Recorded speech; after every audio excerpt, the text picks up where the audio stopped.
All right. How y'all people doing out in the world of Apex Couture magazine? What's up to the subscribers?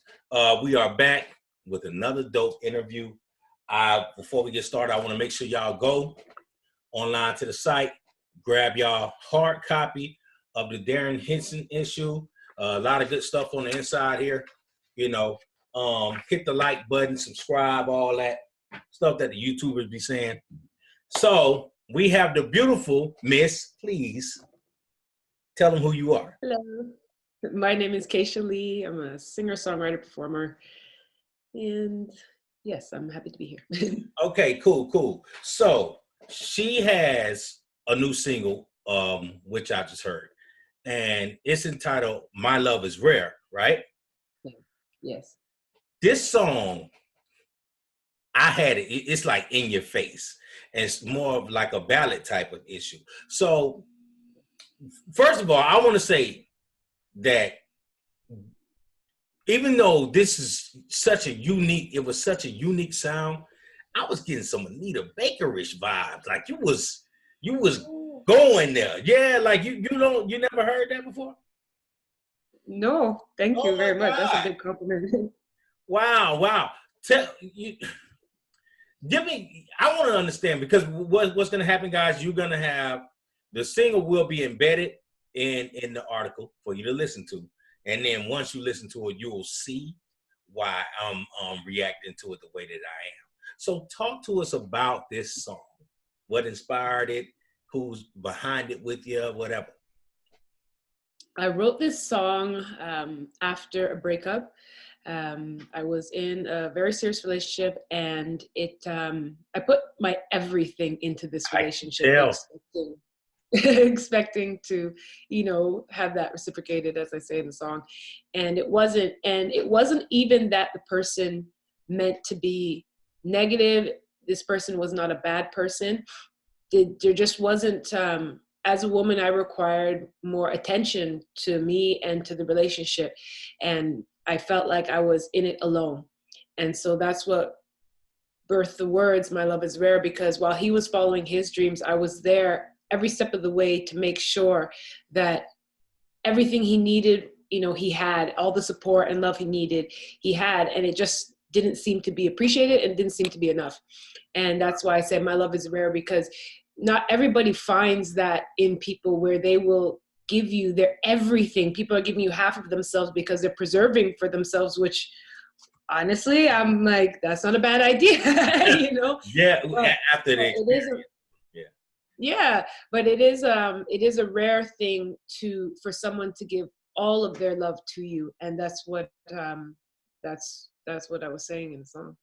So I want to kind of expand on that. I want to expand on that.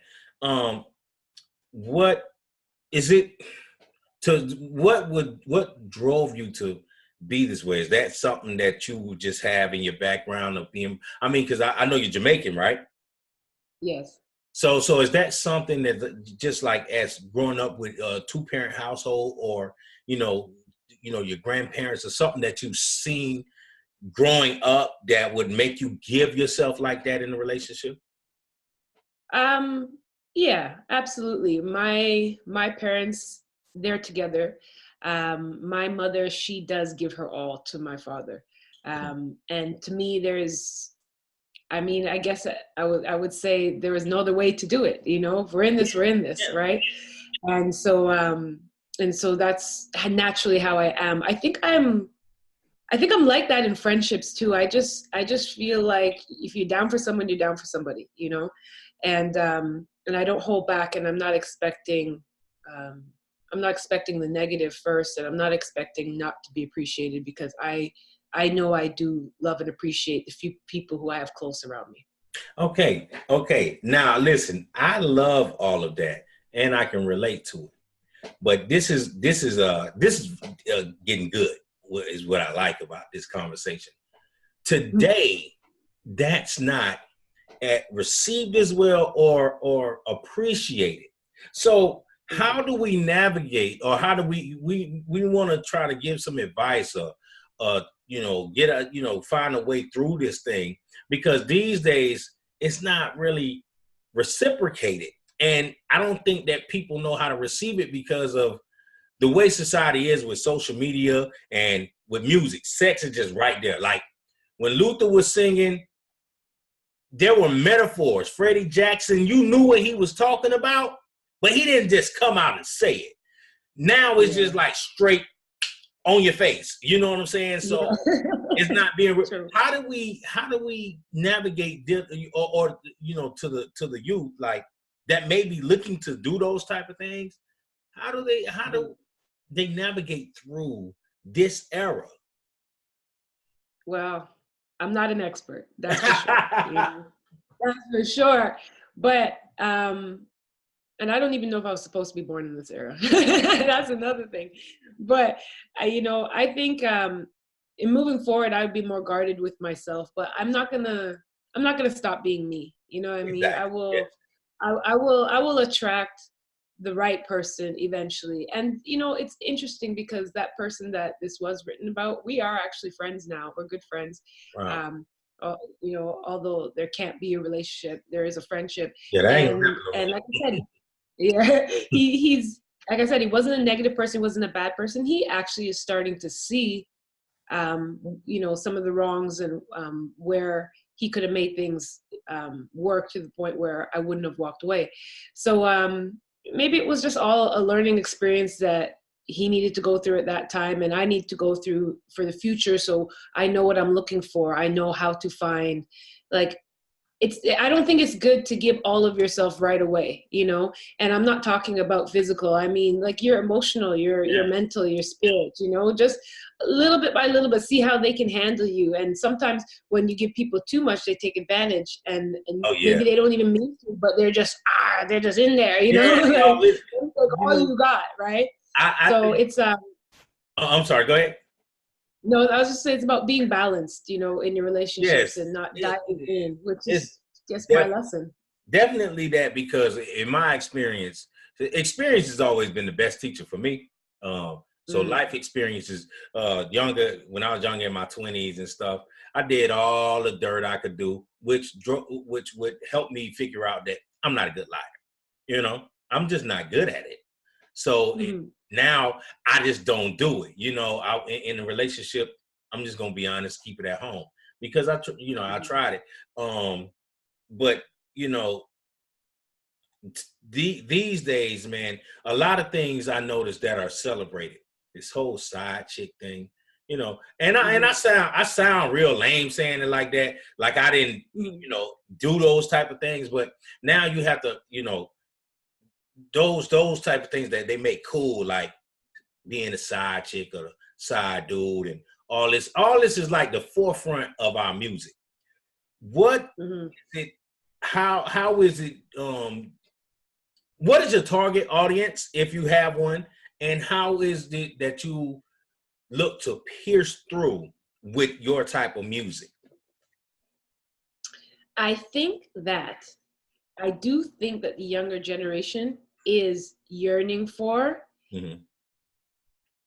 authentic soul music again. Yes. I think that the type of if I could say respectable love, you know, I think that is still something people want.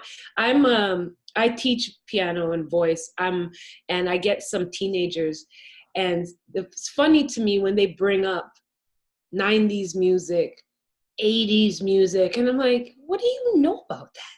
You know, that was good stuff though, guys. That was good stuff. They want to sing it, they want to learn about it, they want more, you know. So I think it's there, but at the same time, they're growing up under a system that is presenting something else.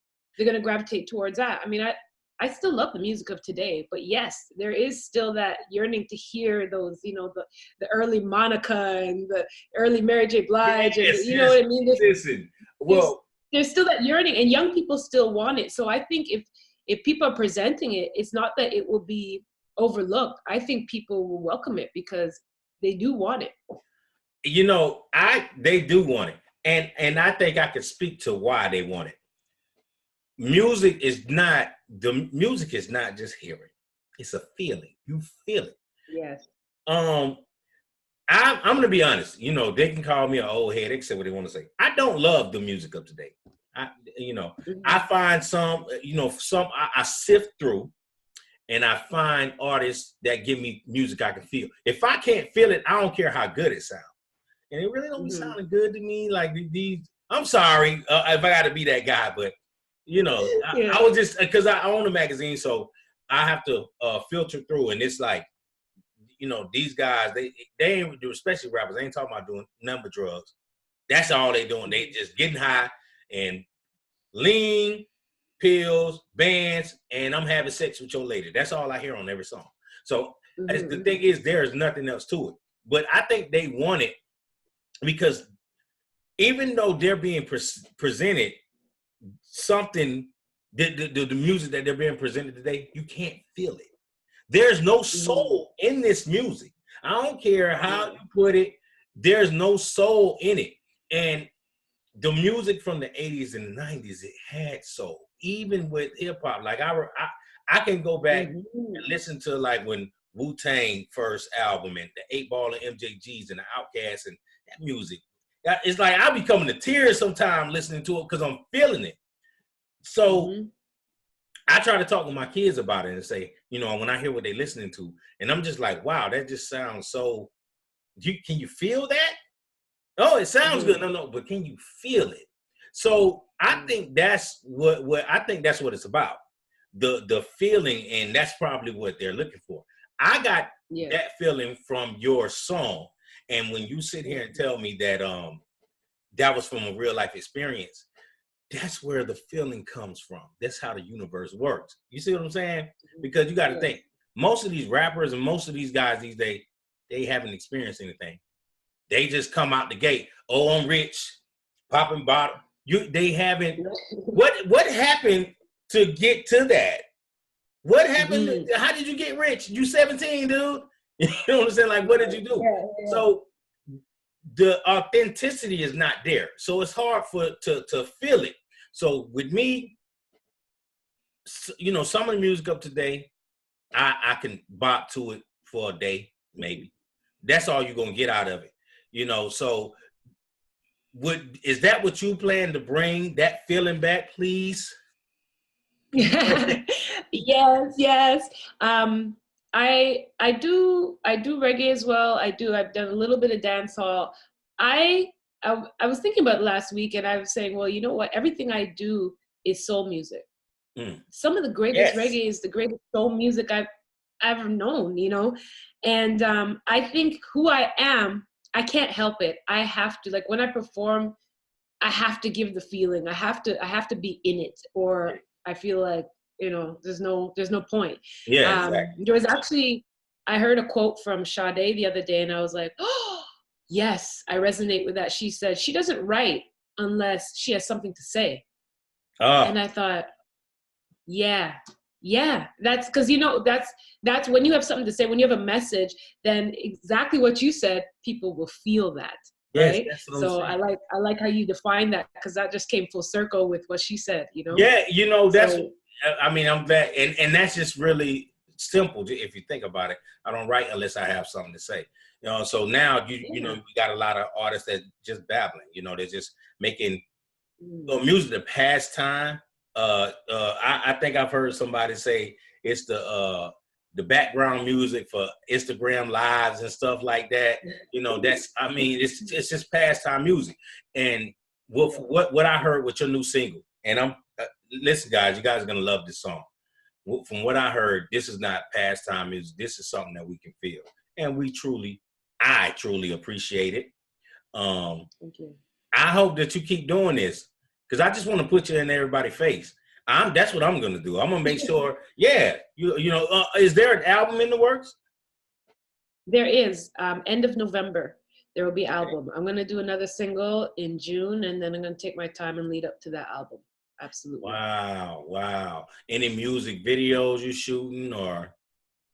Yes. This single, the video will be released next week, Wednesday, the 6th. Okay. The same you day as gotta make sure I get that.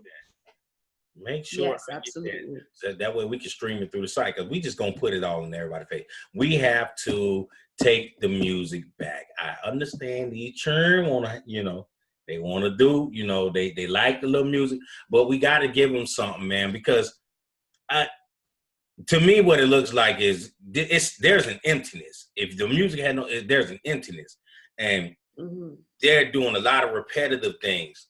Everybody's sounding the same. When I listen to you, I said that I got an Anita Baker's vibe, but you didn't sound like her. And it was, man, who did the production as far as the ballet goes? I went into the studio and played the piano. I already had piano done, so I recorded the piano, and then I have produced the song. I told the producer what to play for bass. I played the strings. He played the Rhodes, and he put the drums in. And then I have an amazing guitar player. We hired him to come in and play guitar, and it just came together. So between myself, Patrick Watson in Montreal, and DJ guitar, the three of us created the song. Cool. Will there be a tour, or would you be coming through the Americas? I hope so. There's nothing planned right now, but I hope so. I'm working hard to get things out there, to apply for the grants, do what I got to do. I hope that it does lead there. Well, you know what? I think that it will. What you are delivering needs to be heard and felt. We need it. We need you. We need you. So I'm thankful for doing this interview. I wanted to talk about some other stuff, about some of your history. But you know what? I think that was good. I think that is something that needed to be talked about, in the appreciation of the music. I get it. You got a good spirit. I can feel it through the screen. So we're gonna be looking forward to everything that you have to come in the future. Make sure that you keep me abreast of everything that you got going on. That way I can keep it streaming through the magazine. Anything because these people are gonna want to follow you. They're gonna want to see and know and hear about what you're doing. We're gonna be looking forward to the video. We're gonna be looking forward to your album. Any shout outs, anything you want to say to your people? Go ahead, you have the floor. You know what? I just want to give thanks to the Most High for putting me in this position to create music that people can feel. You just did something for me today in this interview. And so I appreciate your words. You gave me insight on what I'm doing a little bit. And so I thank you for, giving me this time to speak to you and to hear from you as well, and put more insight on song. And I want to say, big up to everybody in Montreal. I don't live in Montreal anymore. I'm in Toronto now. I was there the last 7 years, and all my experiences and all the lives that I was blessed to be around have been part of my growth and been part of where I am now and where I'm going. And also big up to Karen and everybody, all my and all my past and present people here in Toronto. It's a new Toronto for me. It's a new wave right now, and I'm excited. So thank you, everybody, and yeah, it's gonna be good. So how can they reach you via social media? And we're gonna have those links there for her. I just would love her to tell you guys. Social media, I am on all the social media platforms. Look up Kaisha Lee, Kaishalee. I'm Kaisha Lee Instagram, Kaisha Lee, I think it's official on Facebook, Kaisha Lee tweets on Twitter. I don't know if I should keep those. But anyway, it's Kaisha Lee, Kaishalee, and you will find me. All righty. Listen, you're beautiful, amazing. You guys, make sure y'all stay locked in to www.apexcouturemag.com. And we will have everything for Miss Kaisha Lee.